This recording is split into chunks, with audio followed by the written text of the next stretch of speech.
मिमी जंगल के किनारे चल रही थी जब उसने एक छोटी ऑरेंज फॉक्स देखी। फॉक्स ने मिमी को देखकर जोर का छींक मारा। अछू! छींक इतनी स्ट्रांग थी कि उसके पीछे के पत्ते उड़ गए।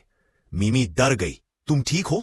फॉक्स ने नाक साफ करते हुए बोला, मुझे पेपर फ्लावर से एलर्जी है। मिमी ने देखा फॉक्स के सामने एक पर्पल फ्लावर था। फॉक्स कहता है, अगर मैं फिर छींक गया तो मैं हवा में उड़ जाऊंगा। फ्लावर की फ्रेग्रेंस आते ही फॉक्स ने दूसरी छींक मारी।